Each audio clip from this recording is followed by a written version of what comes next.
so I got washed. Please give me some ha-has. But seriously, this deck is not a joke. My Wonder Fusion didn't stand a chance. Here's my variant for it. My problem on the deck is sometimes there are like dead hands. But Apsaras hands are so strong. You always end with a full board and a monster on opponent field will die. It also can somewhat toolbox, like Angler which can recover Poseidra L or Kraken L. Cetus for power boost. SDK for back row removal, or sometimes peeking is enough. C-Star for GY hate. They also have another neat boss, Poseidra L, which can clear your GY for Apsaras and gets you a pop from it. Can even pop a high def or a high level boss. The removal is just that good. Another neat thing Poseidra L is its level 10. So you can organize your attack in a way that you still get direct attacks under Scat Thief. Can naturally fit Pure Glass also for additional lethality. Not gonna lie though, it's kinda tough to pilot it. Learn how to get rid of your non-C-Serp in GY with SDK, and have enough GY for Apsaras Revive plus pop. I do think Apsaras is carrying the deck though, so getting the card late could be bad. But Apsaras is crazy good. The Revive also make Wrath of Abyss often, live. And clears the GY for you. Other consideration is Pot of Arrogance instead of Ghost Cyclone. I do like Ghost Cyclone since the deck often has low GY count. The problem mostly about this card is, your opponent not clearing your board and it's stuck there. Another thing about this deck is it puts opponent in a clock still, despite the lack of Pierce. Using your monster pop will often allow you to direct attack.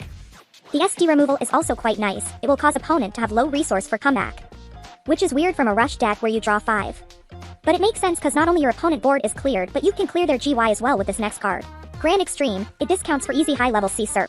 And it also shuffle opponent GY back in the deck, so any setup your opponent do will be gone. It makes the opponent feel like playing like they're on turn 1 but you're not. Since they have to deal on what's on your board, and they're on top deck situation most of the time. Trying to fight it off is very hard since Apsaras will fix the board again while popping in the process. Apsaras is basically a tempo god, glad that there's no Phoenix Dragon for it. Like at some point, I was wishing them to brick. But since they shuffle their cards to the bottom of the deck from Poseidra L and Apsaras, they still can dig important cards like a regular deck without fearing of drawing the same cards all over again. Furthermore, this deck is full of flex spot. So they can literally filled with text. Like I saw winning deck lists filled with trad tax and word working. So here's the list of things that is hard for you to do when against it. Cons. Not having Apsaras. Still gonna lose hard to 7 Skia's OTK if they stop shuffling your cards. Apsaras doesn't pop face down. Sometimes a non-C-Serp is on their GY and they're having hard time to shuffle it back in the deck. How to counter? Actually, I do not know. But I noticed that they don't have recovery for Grand Extreme, so that's something, if you manage to hold on longer. Them bricking. Set 3 pass still work, kinda. But if you're gonna go aggro, deal with Apsaras first. Focus your back row against Apsaras, like Crisis Sacred Tower is neat. There are like other on-theme summon traps, so maybe try those. For Legend, Torrential or even Trap Hole might work. Battle Traps is hard to use cause it can be scouted by SDK, so don't rely on that. So yeah, it's kinda hard to beat. I say this is top tier deck. Deck is very versatile, don't sleep on it. Apsaras is definitely a power card.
Well, that's about it.